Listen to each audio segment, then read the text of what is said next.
సహకార సంఘ ఉద్యోగుల నుండి మేము గత డిసెంబర్ 6వ తారీఖు నుంచి అంటే సుమారుగా 75 రోజులు అలా వస్తుంది. అప్పటి నుంచి కూడా దశల వారీగా ధర్నాలు చేస్తూనే ఉన్నాము. మరియు మా దగ్గరికి వచ్చి మా సమస్యలని అందరికీ తెలిసిన సమస్యల్ని అయినా సరే దాన్ని పరిష్కరించే మార్గంగా ఎవరూ చూడట్లేదండి. అలాగే మేము ఒక విషయం ఏంటంటే పంట రుణాలు ఇస్తాం, రైతులు వస్తారు వాళ్ళు మా దగ్గరికి, ఫైల్ ఇస్తారు, అంతా మేము ప్రాసెస్ చేస్తూ ఉంటాము. ఏదో ఒంట్లో బాగోదు సెలవు పెడతాము, వెంటనే ఫోన్ వస్తుంది వాళ్ళకి ఎందుకని డిలే అవుతుంది అని చెప్పి. మా హెల్త్ ప్రాబ్లము ఇంకో ఏదో ఇష్యూ చెప్తాం, అవన్నీ పక్కన పెట్టి వాళ్ళకి త్వరగా పని అయ్యేలాగా చూడండి అని చెప్తారు. సరే మేము అలాగే పరిగెత్తాము, చేస్తూనే ఉన్నాము. మరి ఇన్ని రోజుల నుంచి మేము చేస్తూ ఉన్నా కూడా మా దగ్గరికి వచ్చి మా సమస్యల్ని అడిగి తెలుసుకుని ఎవరు ఏ నాయకుడు ఎవరు కూడా అందరికీ తెలిసిన విషయమే అయినా సరే వచ్చి అడిగింది లేదు. అదే ఒక ఫైల్ అయితే ఎవరి దగ్గర ఆగింది అనడానికి ఇప్పుడు ఒకటి పెట్టారండి కొత్తగా, అందరికీ తెలియడం కోసం. మరి ఇప్పుడు మా ఫైల్ ఎక్కడ ఆగింది, మా కోరికలు ఎక్కడున్నాయి, మా న్యాయమైన కోరికలు 75 రోజుల నుంచి మేము చేస్తున్నా. ఇప్పుడు క్యాబినెట్ సమావేశాలు అవన్నీ జరిగినాయి కదా అండి, మీడియాలో ప్రతి మీడియాలో వస్తూనే ఉన్నాయి ఇన్ని రోజుల నుంచి. మరి అక్కడ మా చర్చ ఎందుకు రాలేదు అంటే మీడియా అక్కడ ఎవరికి తెలియటం లేదా, ఎవరు ఫాలో అవ్వట్లేదా? చూస్తూనే ఉన్నాం కదా.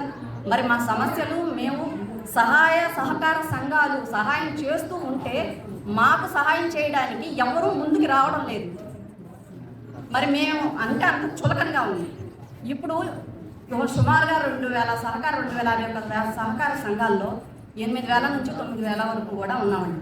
ప్రతి ఒక్కరు ఇప్పుడు రోడ్డు మీద ఉంది. ఒక మనిషి రోడ్డు ఎక్కారంటే వాళ్ళ కుటుంబం రోడ్డు ఎక్కినట్టు. అన్ని వేల మంది కుటుంబాలు, అన్ని వేల మంది మనుషులు రోడ్డు మీద ఉంటే ఎవరు ఎందుకని మమ్మల్ని పట్టించుకోకుండా స్పందించడం లేదు. పైగా మళ్ళీ వ్యతిరేకంగా 112 చేయవు. ఏం చేద్దామని ఇన్ని వేల మందిని, ఇన్ని వేల కుటుంబాలని? ఇది కరెక్ట్ కాదండి. ఇది ఇలాగే ఉంటే మేము ఖచ్చితంగా సమ్మె కొనసాగిస్తూనే ఉంటాము, ఎక్కడా కూడా తగ్గము. దేనికైనా పోరాడి తీరి మా న్యాయమైన హక్కుల్ని మేము సాధించుకుంటామండి. దీన్ని ఏ మండలాల్లో ఇక్కడ వచ్చి 4 మండలాల్లో చేసి వచ్చామండి. నూజివీడు, తర్వాత ముసునూరు, చాట్రాయి, ఈరోజు ఇక్కడ. మరి రేపు ఎక్కడ అవుతుందో, ఎందుకంటే ప్రతి ఊరు పట్టుకుని తిరుగుతున్నామండి. ఇటు రోడ్ ఎక్కి ఇల్లు వదిలేసి ఆఫీసు వదిలేసి తిరగడం మాకేం పని కాదండి. కానీ మా న్యాయమైన కోరికలు ఇప్పుడు రైతులకి రుణాలు ఇస్తున్నాము అంటే ప్రతి సంవత్సరము కూడా ఆ పంటకు సంబంధించిన ఆర్థిక పరిస్థితిని తెలుసుకుని వాళ్ళకి లోనుకి సంబంధించిన మొత్తాన్ని పెంచుతూనే వస్తున్నారు. కొత్తగా పద్ధతులు తీసుకొస్తూ ఎకరానికి ఇంత అని పెంచుతూనే ఉన్నారు. మరి ఈ రోజు ఉన్న ఆర్థిక పరిస్థితుల్లో మాకున్న జీతాలని ఇలాగే మీరు సరిపెట్టుకుని వెళ్ళండి అనడం కూడా కరెక్ట్ కాదంటే అది ఎంతవరకు సమంజసమో ఆలోచించుకోవాలి. ఈఆర్పీ చేసినప్పుడు కూడా 2019 తర్వాత తీసుకున్న సిబ్బంది ఉన్నారండి, వాళ్ళతోనే పని చేయించారు. ఏంటంటే ఇప్పుడు మనకి పోపు కరేపాకు అవసరం, పళ్ళులో పడ్డాక పక్కన పెట్టాలి. వాళ్ళ పరిస్థితి ఇప్పుడు అలాగే ఉంది. వాళ్ళేమైపోవాలండి? ఇవన్నీ ఆలోచించి మా అందరి న్యాయమైన కోరికలను దృష్టిలో పెట్టుకుని ఈ మీడియాని ఫాలో అయ్యి ఏ నాయకుడైనా సరే మా గురించి స్పందించి ముందుకొచ్చి మాకు అండగా నిలబడి మమ్మల్ని తీసుకెళ్ళి న్యాయం చేయాలని కోరుకుంటున్నాను. నా పేరు రమేష్ అండి.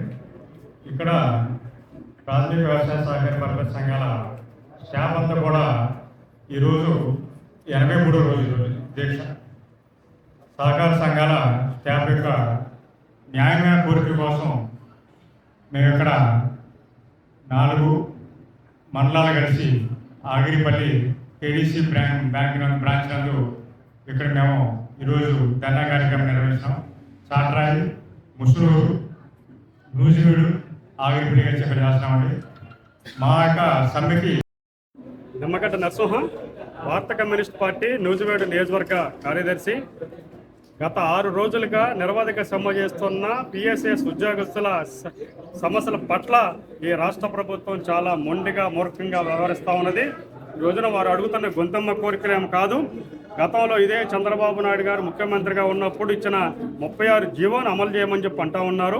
అలాగే రాష్ట్ర ప్రభుత్వ ఉద్యోగస్తుల్లాగా 42 సంవత్సరాలకు వయోపరిమితి పెంచమని చెప్పని అడుగుతూ ఉన్నారు. దీంతో పాటు గ్రాడ్యుటీ ఈరోజు గతంలో ఏదైతే ఉందో దాన్ని పెంచమని చెప్పని అడుగుతూ ఉన్నారు.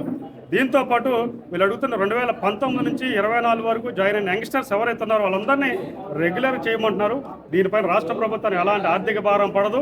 కానీ ప్రభుత్వానికి సహకార ఉద్యోగం పట్ల సానుకూలమైన వాతావరణం, సానుకూల దృక్పథం లేకపోవడం దీని కారణం తప్ప మరొకటి కాదు. కాబట్టి రాష్ట్ర ప్రభుత్వం వెంటనే పిఎస్ఎస్ ఉద్యోగస్తుల నాయకత్వాన్ని చర్చలు పిలవాలి, సానుకూల వాతావరణంలో చర్చించాలి, ఈ సమస్యని పరిష్కరించాలి.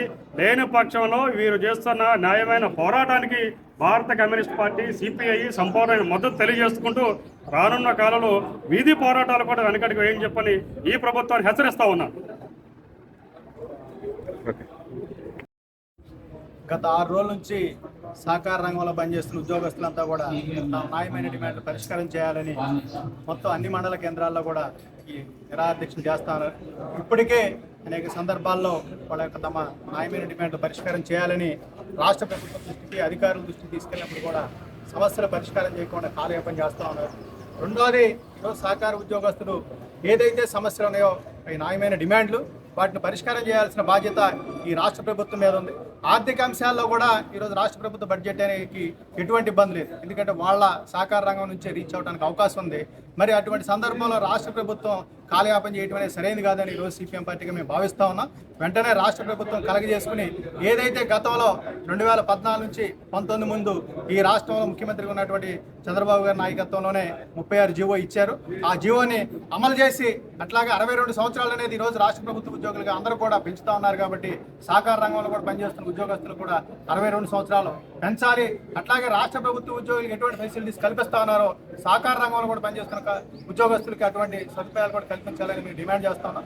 రెండోది, ఈరోజు రాష్ట్ర ప్రభుత్వం రైతాంగానికి అనేక పథకాలు అమలు చేయాలంటే వాటిని అమలు చేసే బాధ్యత ఈరోజు సహకార రంగ ఉద్యోగస్తుల మీద ఉంది. కాబట్టి వాళ్ళు అమలు చేస్తేనే ఈ పథకాలన్నీ కిందకెళ్ళే పరిస్థితి ఉంది.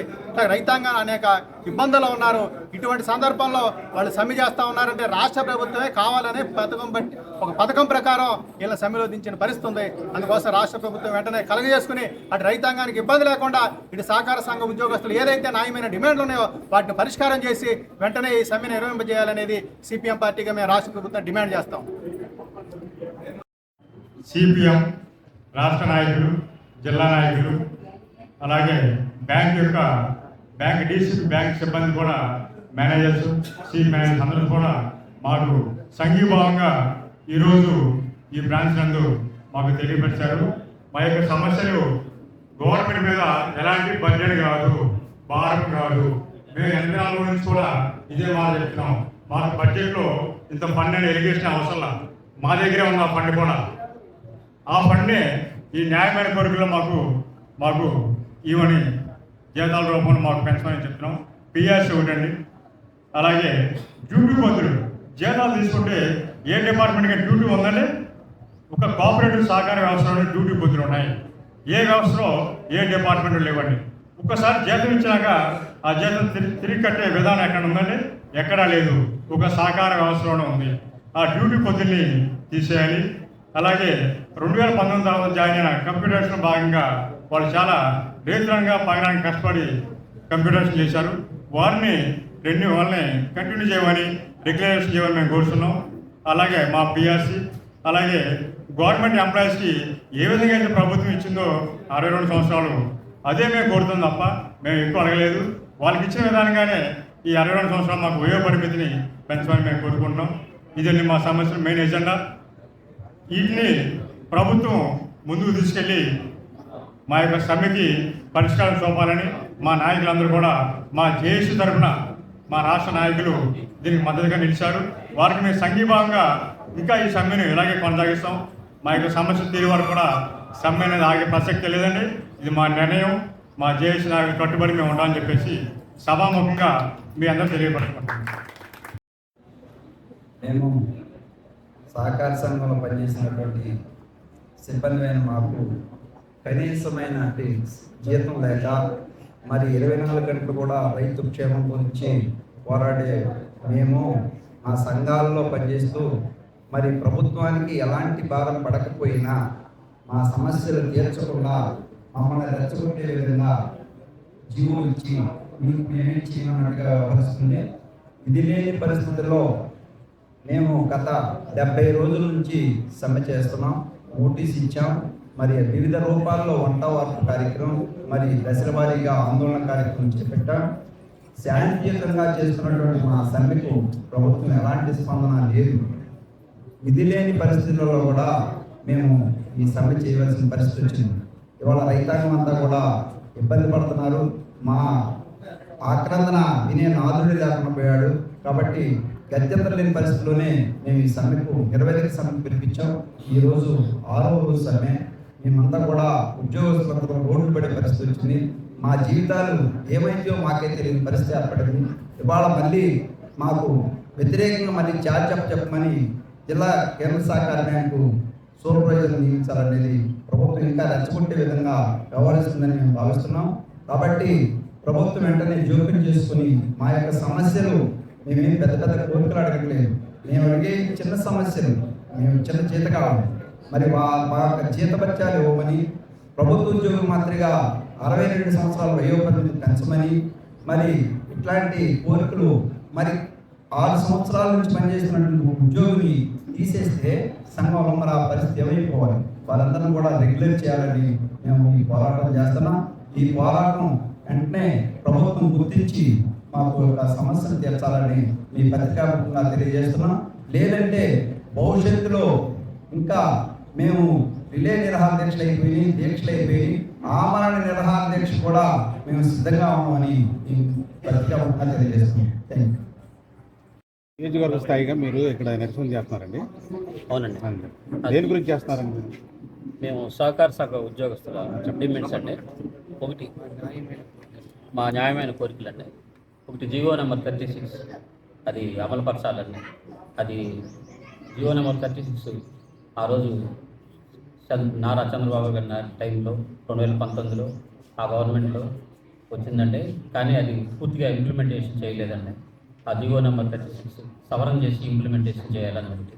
రెండోది సహకార సంఘ ఉద్యోగస్తులు వేతన సవరణ, జీవో నెంబర్ 36లో వేతన సవరణ ప్రతి 5 సంవత్సరాలకు ఒకసారి జరగాలి. అది వేతన సవరణ కూడా జరగలేదండి. మూడోది గ్రాడ్యుయేటీ చట్టం ఒకటి 2 లక్షలకు కేటాయించారండి. అది గ్రాడ్యుయేటీ చట్టం అమలుపరచాలని, దానికి సీలింగ్ పెట్టారండి. గ్రాడ్యుయేటీ చట్టాన్ని అమలుపరచాలని.